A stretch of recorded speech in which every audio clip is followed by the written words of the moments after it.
Hello, everyone. Thanks for coming. Welcome to Tuesdays with BOA. My name is Dan Hurd. I'm the Director of Adult Programs at Writers and Books. Writers and Books is a nonprofit literary arts center in Rochester, New York. We offer readings, creative writing workshops, and literary programming for people of all ages, all currently available online. To learn more and to see our upcoming events, please visit our website at wab.org. We're so happy to partner with BOA Editions tonight to bring you Kathryn Nuernberger. First, we'll hear her read, then she'll be in conversation with BOA publisher and executive director, Peter Connors. If you have questions, you can submit them through the Q&A function at the bottom of your screen. Kathryn's book is available at our bookstore, Ampersand Books. I'll put the link in the chat.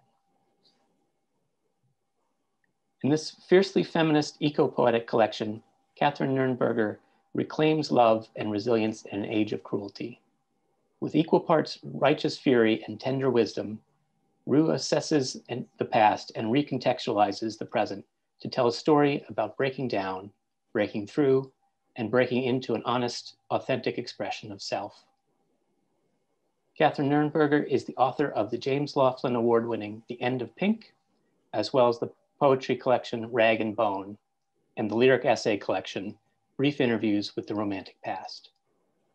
Fascinated by the history of science and the natural world, her writing has appeared in 32 poems, Crazy Horse, Field, Gulf Coast, Poetry Daily, and elsewhere.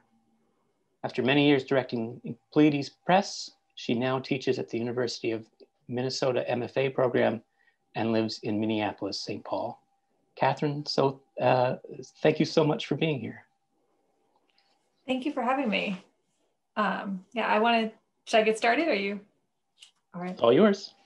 Thanks. I wanted to thank you, Dan, for having me, and thank Writers and Books for hosting me and this series. Also, thanks to Ampersand Books, and I'm grateful to Peter Connors too for facilitating our conversation in a little bit. I thought, since this is sort of a BOA event too, that I would start by reading a poem that's inspired by another BOA, a poet, John Gallagher, whose new book is out this year, Brand New Spacesuit. This was inspired by his Facebook post. The poem is called It's Like She Loves Us and Like She Hates Us, and it begins with this epigraph. Our whole guise is like giving a sign to the world to think of us in a certain way, but there's a point between what you want people to know about you and what you can't help people knowing about you. Sometimes I feel like that Diane Arbus portrait of a woman with curlers in her hair and a cigarette in her well-manicured hand, staring too long at the camera. Sometimes I feel like every character I meet is an allegory of myself. John fell from a ladder in his barn and broke his lawnmower with his body, but wasn't hurt himself at all. It was so astonishing, he's already posted about it on Facebook 3 times. Reading between the lines, you can tell he's worried maybe he actually died in that fall. So I mess with him in the comments and say something to that effect. He wonders if there's a German word for this feeling.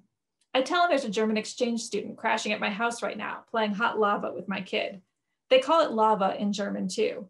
The German short A, so much like ours, it may as well be the same word. I'm worried that John really is dead, and the rest of us with him, because there's no word for this feeling, not even in German, and that's how you know. I've been writing lecture notes this morning, summarizing Plato's Cave for 19-year-olds who will no doubt conclude getting a little high is the way out. I assume this because that's what I did. I have to remind myself, I am not everybody. Everybody in the cave is chained and suffering.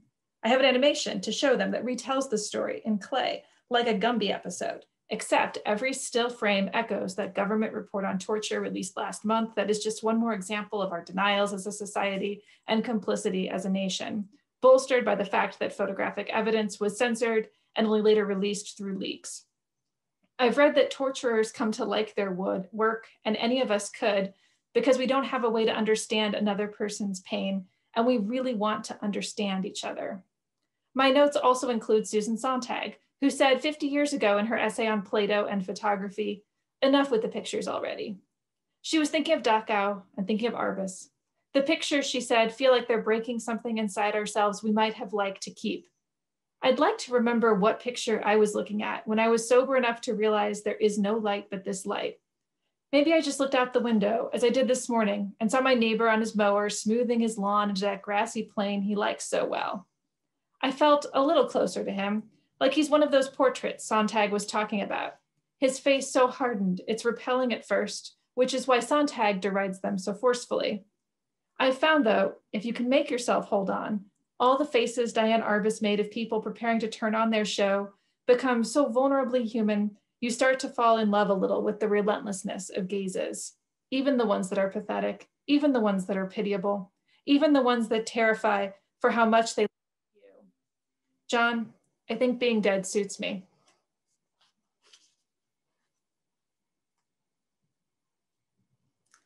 This next poem is called I'm Worried About You in the Only Language I Know How. There was a young woman with a boyfriend, I guess that's what he was, on a bench beside her overstuffed duffel bag. She was wiping at something in her eye, and when he motioned her to follow him and leave the bag behind, she was slow to follow. He took her by the hand, and looking at her face, I was afraid for her, and also for us, sitting near this unattended luggage as close as we were to the station, though I chastised myself for being so bougie. And anyway, there she was, just across the park, chatting with 3 men he seemed to know, glancing now again and again at her bag, like someone who'd be back in a minute. We were all in the shadow of a precarious metal sculpture of 2 dragons interlaced with treacherous staircases and slides for children. My daughter wanted me near her on this wild ride, so then I was the one leaving our bags. What is it in this upper-class white mothering experience that makes it necessary to keep reminding myself, people hardly ever just steal your stuff? Every time I look at this little girl of mine, I can't believe how much I have to lose. Already I'd watched her take the plank of the dragon's gleaming tongue so fast she slid right across the pad onto the rough concrete and flipped on her face. But she is tough, like a girl carrying a heavy suitcase far from home. So she rubbed her raw cheek and made a low growl to spit out the pain and went back up. Once there was a hideout nestled in the interlocking tails, but someone welded a cage door with a padlock over the entrance. From the used toilet paper that surrounds this place, I can understand why. No one has taken the young woman's bag, I noticed from the crow's nest welded between a dragon's eyes, but she is entirely gone now, and so is that van the men were all leaning against. The one I thought was her boyfriend is gone too. I'm worried about her and all those backward glances, because I followed men I shouldn't have trusted to places I didn't think I could leave either. And even now, I'm not sure what I could have done differently. I tell my daughter often that if you need help, look for another mother with children.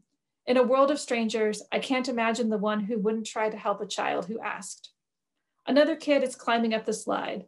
The first thing she did was pull off her stockings so her bare feet could give her purchase on the slick steel. She's a clever little girl who knows where she is. Whenever my daughter tries to lisp and stutter the bit of language she knows here, other children stare in silence as if her words have no meaning. So she watches the big kid in mute admiration, and then sets to work discovering what you can accomplish with your own bare feet. I slip back to the bench and pretend to look at other things because I know it's good for her to think her mother isn't always watching. Beside my feet is that lost bag. I wish there were something I could have thought to do about it, something I had known how to say when that girl caught my eye. So my university is starting back this week, as I think many people's are, so I thought it would be fitting to read you a teaching poem. This is called, I Want to Know You All. I was listening to this sort of ignorant blowhard go on about how teaching is a dumb profession. And I did this thing I always do, which is feel smug about how smart and sophisticated I am. But my smugness is a little compromised lately by how I do almost nothing all day besides have an affair in my mind and then wring my brain over what a divorce would do to my daughter, who heretofore has been lucky to have a happy, close family, not even too far off from how we pretend to be in public. So I just kept listening without my hackles up so much, and also was bemused about how alike we all are, admiring some people, judging others, thinking we're so special. And this guy had some good stories. One time, a history professor in college told him to go hang himself after he wrote 500 words about pheasants in the French Revolution. He said he must have mentioned those fired up and pitchfork-wielding pheasants about a dozen times in that paper. That exasperated historian screaming peasants in the margin always reminded him of his dad, who does probate, which is basically a ton of archival research into plat maps and deeds, birth certificates, and death wishes. There are no secrets when someone contests a will. His dad once told him, you wouldn't believe the number of cross-dressing farmers there are in Missouri. which made me laugh at first at the hypocrisy of this place, but then realized it's actually tragic how alone those farmers must feel. It's ruthless out here, I know, all the longing we till under only to let such a secret slip. Probate means some cousin or sister or brother described the dress in front of a judge who considered it fit evidence against a claim. I laughed because I can't imagine who you are. The man in coveralls who mocks the foamy fern I like poured onto my latte, the one who calls me hun that condescending way. Or are you the one always with the sign in front of my doctor's office, or the neighbor who mows the waysides of our county road down to stubble? Maybe you don't come to town if you can help it anymore either. I want you to know, whoever you are, as someone hungry for variety in the human condition, most especially my own, cross-dressing farmers, you light up the fields for me. I hope you walk into those soybean rows some nights and your flowered skirt swishes your legs in a way that feels like falling in love when you didn't think you ever could. Or maybe you feel rooted, belonging to this soil that made you. I don't know what's better, but I want for you such happiness and every last acre your bigot of a father left behind to go with it. So as I've been setting up my Zoom rooms, my Canvas pages, doing all my meetings on screens, I find myself missing the office, which is a surprising feeling of missing. So this poem is an office poem. It's hard to write office poems because they're so boring and the conflicts are so kind of tedious and unrepeatable, but I felt compelled to try. This is called The Petty Politics of the Thing. I was surprised by the teeth and meat breath of myself. We're adults in an office. All the blue computer screens hold very still and pretend to be a beautiful view. It was not the kind of fight a poem can understand, so I'll tell instead about the cat who drug the newborn rabbit from the nest under my porch. I'll tell you that a bunny losing her throat screams like a panther from within the fluff of herself.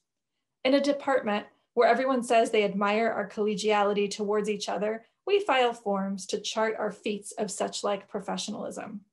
If someone is testy, another someone might even say, thank goodness this is just a job and we're not alley cats stalking a nest of rabbits. And the vegetarian among us takes it hard because it's not collegial to ignore her sensitivities. And the veteran among us who fought in a war he can't talk about says under his breath, you think that's gruesome? But if anyone heard him, they pretend not to. I don't know if it is the cat in us or the rabbit that keeps so silent. Sometimes in the course of a day, I hear the cat rabbit in the back of my mind whisper, I will fuck you up. Oh, I love her. I love her for how real she is. She can see through even the most tangled bramble of rhetoric. We are not animals you learn over and over in school, which is where they break you to the fluorescent lights and geometry of so much empty furniture in a room. Hush, little cat rabbit, I say. Thank you for reminding me, little cat rabbit, I say. It's enough just to know. In that place, I'm sad I'll have to die for a life that was only ever a metaphor. I'll explain to you what I mean as that little whisper of a voice explained it to me. Money is a symbol. Books are a symbol. The office is a symbol. Your clothes may or may not be a chain of severed heads around your neck. Your diplomatic tone is the sharpened tip of an obsidian stone. Don't feel mean, I have one too. And when you say I'm being melodramatic and not so much as at stake in this silly bureaucracy we idle our days through, little cat rabbit rumbles her stalking purr of so close now. To her, it is the very meaning of our lives we squabble over, and she's just been waiting for someone to let me sink my teeth into it. I want to say before reading the next poem that that was not inspired by my current department where I am very happy. I wanted to read you a couple poems from this book that are from a sequence about plants historically used for birth control that kind of like, I think of them as forming the backbone to the collection. And rue is one of these. Take long walks every morning in the pasture behind my farmhouse when I lived in a rural place, and noticed I had started talking to the plants, and those conversations kind of evolved into these poems. And I was just surprised to discover so many of the plants that were just growing as weeds had these really rich ethnobotanical history of different kinds of uses, foods, but also as medicine and also as birth control. So rue. Let's try again, he says. I could, But I wear this pressed flower around my neck as all the girls once wore a charm, and it will not let me believe anymore, I promise. I could, but the archangel gave Adam yellow blossoms of rue that he might have clear sight, and Eve, merciful midwife that she was, snuck her own bouquet. I could, but it is rue in St. Hildegard's curious book of visions and apocalypses that is the remedy for melancholy. I could, but rue is bitter, hence regret, and rue is the antidote to plague, hence the fair maidens. I could, but the basilisk's breath, which causes plants to wilt and stones to crack, has no effect on rue. But the weasels who hunt the snakes first gorge themselves on rue, the herb of grace, and grave robbers in shackles traded the secret recipe to the vinegar of the four thieves for their freedom. Rosemary, sage, lavender, rue, wormwood, meadowsweet, cloves, campanula roots, 2 ounces of angelica, 3 pints of strong white vinegar, horehound, and large measures of camphor protects the wearer against pestilence and plague. I could, but could you even tell me the name of one such star that constellates the ocean of these endless brown fields? Our Savior rebuked the Pharisees their superstition in paying tithes in rue. The priests used rue to see the witches, and the witches used rue to see the priests. Da Vinci and Michelangelo both took rue to preserve their vision and keep it sharp. I could, but when I wanted to, you were nowhere to be found. I could, but I like you better when I hardly recognize you this way. I could, but for how rue loves the rocky sandy soil, but for how it makes a yellow meadow of this fall down stone wall. I could, but I don't even think I could. I could, but I don't think I will.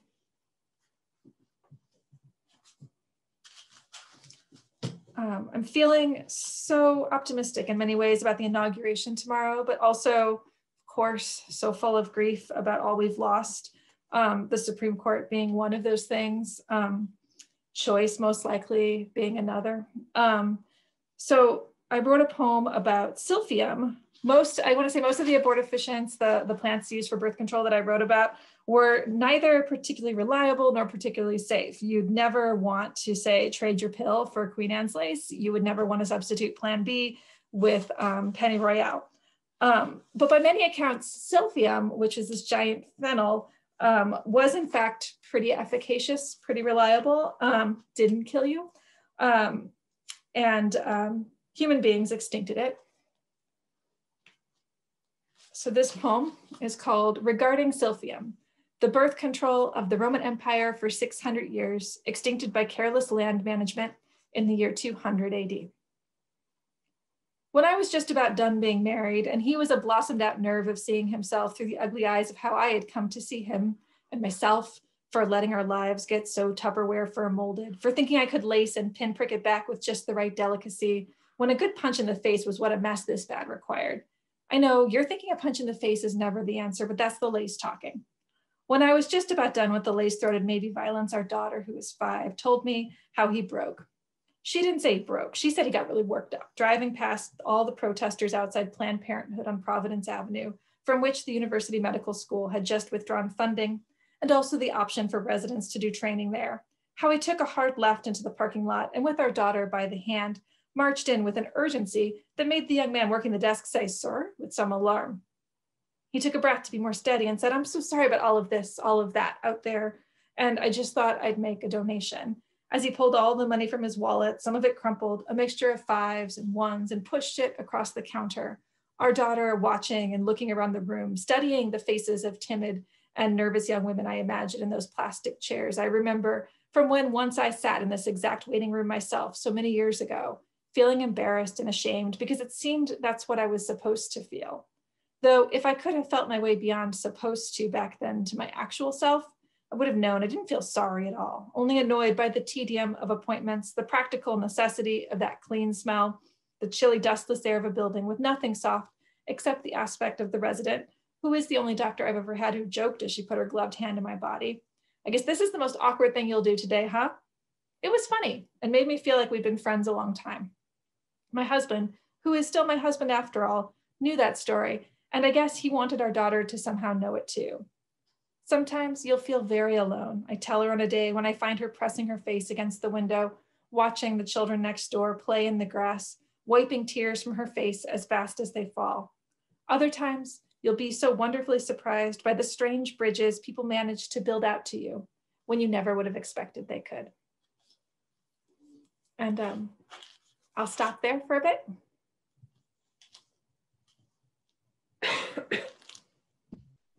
Hey, Kate. That was wonderful. Thank you for sharing those with us. Oh, thanks, Peter. Hear them in your voice. One thing that I think is particularly interesting about you as a poet and your poetry is that it seems to, a lot of the poems seems to have research woven into them. And so I'd love to hear you talk some about the intersection of writing poetry and research. Yeah, sure. I don't quite know when I started doing that. It was pretty early on that, like, whenever I couldn't think of what to write, which is most days, I just would like fill a notebook with research on something. And so, like, when I was writing the poems that ended up being Rue, I was living on a like a sort of defunct farm in rural Missouri, and we had. So my partner, Brian, was sort of doing like a homestead operation, but we had way more acres than you could ever deal with, just as like us. So we were just like letting the field grow back to whatever. And it was so bare, and it had been like mowed, and all of our neighbors were doing some pretty intense agri-farming, agribusiness style farming. So it was just like a lot of spraying and pesticides. So it was so slow to grow back. So like anytime I saw a new flower come up, I was like, who are you? What are you about? And so like, and also we would like, so yeah, so every morning I'd take the dog for a walk, and I'd just like pick one, and I would be like, you're the one for today. And I'd something I hadn't seen before, and I'd go home and fill a page of the notebook with notes. And then a lot of times those notes like would just sort of morph into something else that would be poemy in time. So, and I still have that habit. Like I'm on to sort of new jags, but I always try to have something in the back of my mind percolating that I'm obsessed with, that can be sort of my default mode when I can't think of what to write. Yeah, the research between The End of Pink and Rue, I mean, very, very different subjects, but you can see the similar sort of interweaving of research into it. You want to talk some about the research that you did for The End of Pink? I Sure. So yeah, one of the things that kind of got me going on research as sort of a methodology was mostly like grad school poverty, which was I would comb the back of Writers Chronicle and Poets and Writers, just looking for like any little like grantee money thing I could do to try to like keep us afloat. And so one of the things was the American Antiquarian Society has this fellowship where you can go live there in their like library residence for a month, and they'll give you like a stipend. But like the stipend is like, it's just, like if you're living with a steady income, the stipend will just be like your gas or your travel expenses or whatever. But for me, I was like, oh my God, that's like rent. Like I can like ride on a Greyhound. And so I applied, and then the way the grad cycles work was so long that by the time I heard back that I got it, which was really cool, that I like had a baby. So then it got like super complicated. And I was like, it's cool, I'll just take the baby to the library, but you can't take babies into research libraries because the books are all very fragile. So it was like, and I was also like, so I took the baby. It was very harried. It was very stressful.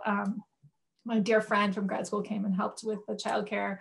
And, so I was in this very postpartum weird state of mind, and like going to the like basement of this library to like nurse every couple hours, coming back out and trying to write again. And, I've totally lost the thread really here, except they were just like all kinds of, so it's this, I didn't really know what an archive was, but it was just full of odd things. So they would like, I'd be like, what you got in the basement? I mean, I was supposed to have a plan with an agenda, but I'm a poet. So I had like kind of BS my way through this grant application. And then I was like, they were like, well, do you want to see P.T. Barnum's broadsides? And I was like, yes, I would like to see that. And so they brought up these like, I mean, I didn't expect they were like the whole wall of it, like they were so big.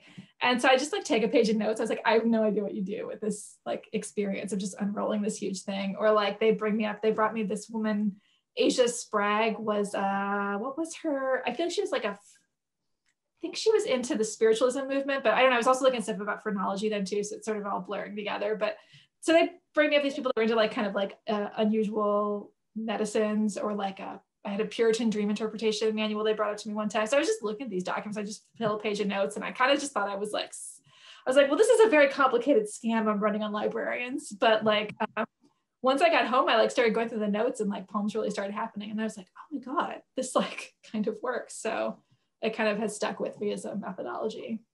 Yeah, I mean, the book itself, The End of Pink, which was Kathryn's first BOA book, and then Rue just came out, but it reads like that. I mean, there's such a diverse range of material that you covered. And then of course, Rue has, I think through all your work, you can see the ecological concerns and the focus on ecology. Obviously that comes through really strongly in Rue. And I know that these are passions of yours and they're things that you are actively involved with, environmental movement and awareness and so forth.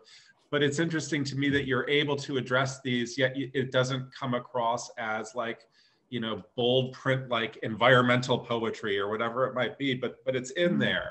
And so I'm curious about, you know, maybe you can say something about walking that line between, you know, being environmentally aware or dealing with ecology, but also wanting to write just great poems. Sure. Yeah. I mean, I think, so like, I'm trying to think of what angle to take or how to think about that. Like what I always think about when I think about conservation, right, was so my partner was when I was in grad school and we were living in Ohio, he was the water quality specialist for the Sunday Creek and Monday Creek were these two watersheds that we lived in a little farm there too, that we were like right on the banks. And the creeks there in that county ran totally orange in many instances with acid mine drainage. And so he was like responsible for testing stuff. And I just remember going to a number of public hearings, like one of the public hearings I went to, I guess I won't name people that might not appreciate being repeated in a public context. This maybe you can name them, we won't say anything. So there was a conservationist that was like a much admired conservationist. He was very like active and like really understood the science. I liked him a lot. I thought he was really smart too, like everyone did. And he went, one meeting was like, he was like, honest to God, like, he's like, in 500 years, this acid mine drain, you know, he's like, we're spending millions of dollars trying to clean up this acid mine drainage. And he's like, and it's almost completely pointless because they're fracking. He's like, in 500 years, this will have passed out of the watershed. He's like, we should be investing in solar panels. Like, we should just let the water, he's like, 500 years of orange water, it's awful. And we should just live with it and invest in. So, you know, he had this like very like deeply pragmatic kind of thing. Or other times we'd be out like doing like a tree planting, trying to like, you know, put in sycamores or something to like hold back the creek banks. And there'd be like a bus in the middle of the creek, you know, and my kind of impulse was to be like, pollution, this bus, it's so terrible. He's like, actually a bus, as far as these things go, will do a really good job at erosion control. Like, I mean, he's like, it's not ideal. Like, you don't really want everything. He's like, everything that was in that bus is already like flowed out into the water. It's gone now. You know, so there's just like this, like,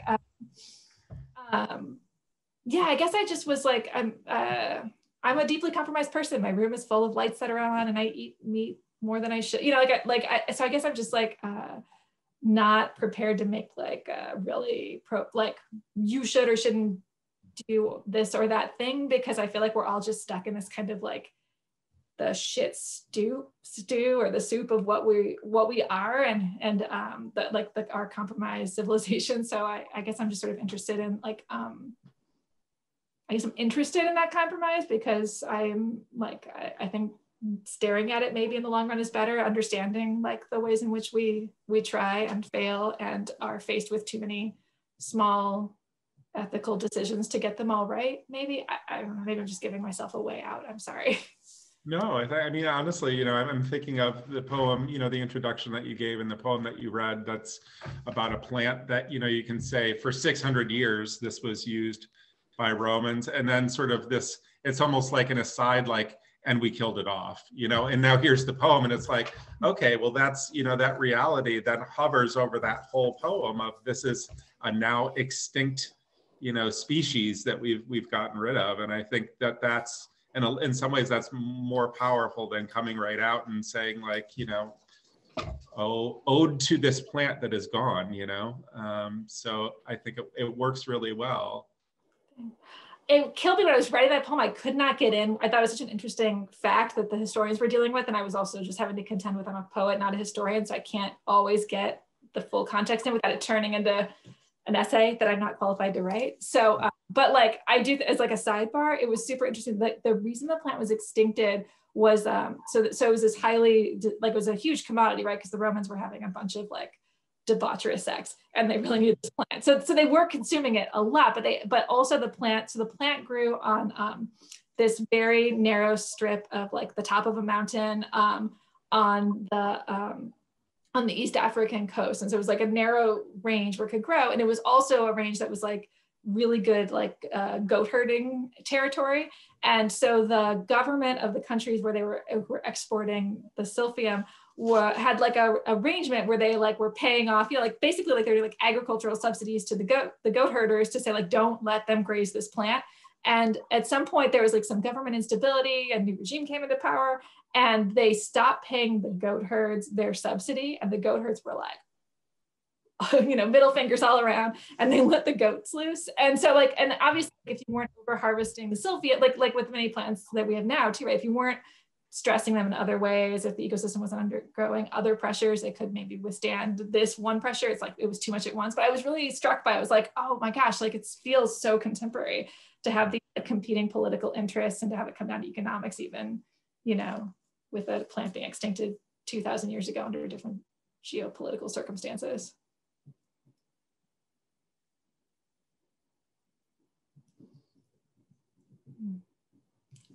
Peter, you're frozen, and I also can't hear you now. Okay, I'm so sorry. I just popped back on. Yes. So I am curious, and I wrote down this line as you were reading that sort of fed into another question I wanted to ask you. And the line was, it was not the kind of fight a poem could understand. And what I wanted to ask you that sort of relates to is, you know, are there subjects that you've come across that you've tried to write about, and you just haven't been able to get them down? Or are there things that are almost like the mountains you want to climb? Like, I really want to be able to write about this, but I haven't found the way in. Usually the problem I run into, is actually not like, there's nothing too grand for a poem, but I feel like there are things that end up feeling too petty for a poem. But like the pettiness, I feel like I might just be like a very, like, I don't know if this is universal or not. I might just be a uniquely petty person, but I feel like a significant percentage of my day is consumed with petty thoughts. And to the extent that I want art to like reflect our lives, and like there has to be space in here for being like small and easily aggrieved by like innocuous and unintended slights, right? Like it feels, but like there's this mixture of like both the like art and its grandness, like how do you make it do that, right? Like how do you like, so there's that problem of how do you make language hold something really small that when it like it's like meant to be doing something grand or whatever.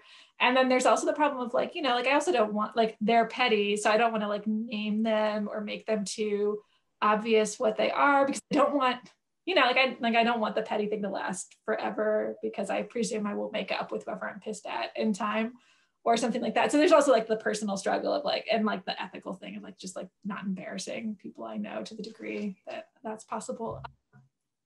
So so those are like the dilemmas I've had with writing, and like metaphor can sort of like gloss that a little bit, but I'm also like, but I'm really interested in authenticity too, right? I'm less like kind of like a like contemporary New York school kind of way where I'm like, well, like how like real can we be? How much can a poem be like a phone call? And so there's just this tension I have between, I'm like, well, I could dress it up in a metaphor, but then it's a metaphor and then it feels very arch, very far from my voice. And so like, I just end up trying to find ways to make both things happen at once. Yeah, it's interesting that you said New York school, and I think there's a pivot in that in Rue that I see from the end of Pink towards Rue. I mean, it's a lot of very personal poems in there, and I think you shared a lot. And we sort of had a laugh over that when you first submitted the manuscript. I was like, "Are you sure this is okay?" You know. But you know, we also had that little joke of like, if you didn't want me to write about you, then you should have behaved better. Right? Is there? I don't know how to ask this. I don't want to be too proby, but like, did you get any pushback from Rue anywhere? Not really. No, I mean, like mostly. So like the one person who all my petty grievances were very explicit was my husband. And he has also been my editor. So like, I mean, like writing the book was a little bit like, we didn't go to marriage counseling and we probably should have, but instead I went this workshop and he was like, this is so painful, send it out. And like, he's like, I'm going to go to the bar now. We'll talk later. You know, so like there was this way in which like, right. Yeah. So so it was definitely like the book has a lot of marriage poems and it was a really bad time for us. But it felt like, right, like by the end of the book, like I was closing the book with poems that were like ambivalent, complicated. Like I don't like to do a sweet love poem. I'm not really that person, but like as close as I've ever could get to writing a love poem, that was happening at the back of the book. So, and it felt like that felt very real. And it was maybe part of why I was interested in authenticity too, is I felt like I'd been trying really hard to be nice and really kind of in ways that had like warped me. And so the book was sort of just an experiment of like, what happens if you just say like true stuff? to people. And like the answer I was really surprised was like, came out the other side of the book like really happy and with lots of friends. And I've been like a very lonely person before. So I don't know, I hope the book is good, but it was really good for my life. Like, so it made me feel really different about what it means to be in relationships with people. Yeah, so I guess that was maybe one way I wanted to answer that question. Yeah, no, my mom liked it. And I was like terrified of like my family reading it. Like, and she really reads everything I write and really wants to understand it. And I'm always like, you don't have to, you can just not understand what I write and it'll be okay. So it meant a lot to me that she read it and understood it and liked it. And otherwise I was terrified though, right? When it came out, I never felt so about a book coming out as I did with this one. And I thought I was cool with it. And then like last year, like launch date rolled around and I was like, put on a brave face and I was like, yes, I'm so pleased. Everyone read it. And inside I was like, don't read it. Well, I think, you know, in being so honest, I think there's a lot of tenderness that comes through. And I think even though it deals obviously with difficulties in relationship, I mean, that's very real. It's very honest. And there is a tenderness to that. And my feeling is always like people who can't handle real honesty in that way and the writing, their opinions don't really matter anyway, because, you know, screw them if they can't take it. So anyway, that's just me though. Okay, thank you so much for chatting with us. I'm going to sign off, and if you would read one more poem for us, that would be wonderful. But it was great chatting with you, and I'm so thrilled that we just published Rue and the End of Pink, and I can't wait to read what you come up with next. Thanks so much, Peter. I really appreciate you and BOA. You're a great editor. Thank you. Good night. Good night. Yeah, so I thought I'd end with a poem. I guess we were talking about relationships, so I think I'll end with a poem that I dedicated the whole book to Maya Jewel Zeller, my friend Maya. And this poem, it's a poem about not missing the moment. And I really hope when we all have vaccines in our arms that we get to not miss so many, many moments and get to live with sort of reckless, joyful abandon again, or more than before. And it's also a poem, I guess, about the people who love us, and specifically the people, I guess, who love us when we're bouncing off the walls with mixed up adult emotions, which I think also might be a feeling that is, maybe, I don't know, I don't want to presume to speak for all of you strangers out there in the internet, but I think maybe that feels really prevalent right now too. So, so this is like, looks like a love poem, but it's really a friendship poem called When We Dead Awaken. When you look at a long wave of kelp stretched out as if it were a mess of some drowned girl's hair, you won't be thinking of the functionality of the ovoid bladders like tiny buoys holding the flat, wide blades towards the sun for maximally efficient photosynthesis. You'll be thinking of that time you almost reached to hold the hand of a man as he told you that story, where two teenagers don't fuck on the beach, but do find the corpse of a pregnant girl washed up on the sand. The wind on the bluffs of everything we didn't do felt crisp and clear. But down below on the gray beach, sand fleas would swarm you as you walked among dumps of seaweed and shore-battered crab husks. I know because I walked the lip of it alone at the end of this. If you feel like you're in love, you have to remember or forget that a feeling can only last a little while. What you should do with your little while, I can't say. The history of should is the history of honorable men discovering Caribbean beaches with white sand and water as blue as a mermaid's eyes, where they dragged human beings down the gangplank and chains to finance the invention of coffee shops and decorative buttons on ladies' shoes. The coast I have in mind was so ashen and the pines were brown with the fire drought of the end of our present world. I should have taken his hand. I've already been a pregnant girl washed up on shore twice. The bull kelp are so big I thought I was looking at a dead squid the first time I saw one. I asked the shoulder of him I wanted to lean my head against if he thought that was even possible. He said anything is possible. You don't understand how long it was I had been dead. By that night of the day, Maya took me to her lake at the edge of the peninsula, daggering this gray sea. It is a lake so old, a glacier carved it right down to the bottom of the basalt earth. When you jump in, and you have to jump in, the cold stops your heart for a second, and then it comes back in a seizure of beating that makes your vision blur. That is also a feeling that can only last so long. A boyfriend threw his dead girlfriend in Maya's lake once, and the mineral waters iced over that night. When spring came 9 months later, The fishermen found her floating in the water as perfectly beautiful as when she went in. They call her Lady of the Lake, and she haunts the place as a ghost or a witch or a very old god who still remembers how to want and how to grasp what she wants with the ice of her hungry fist. It was night. I couldn't get the stars to hold still. I couldn't catch my breath. I was 1,000 miles outside my life. How long since I felt anything? And now there was nothing I could not feel. I could see beyond the sails and red lights of the Coast Guard buoys, the flashing tentacles of 100 squid rising up to taste the silver of that strange moon before the surf hurled them in lumps at our feet.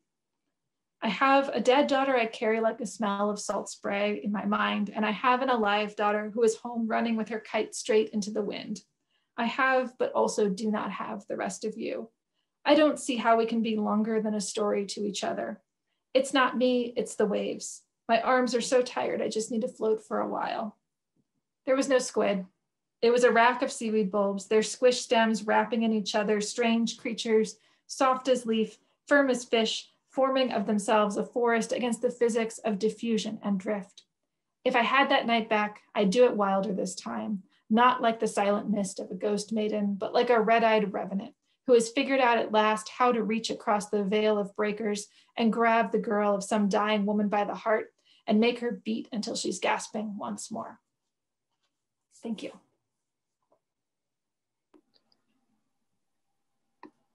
Thank you so much, Kathryn. That was really wonderful. Thank you. Thank you to BOA and Peter Connors. Buy Kathryn's book, Rue, at Ampersand Books. And please join us next time on February 2nd. We'll have the poet Deborah Paredes. So I hope you can join us then. And thank you and have a good night.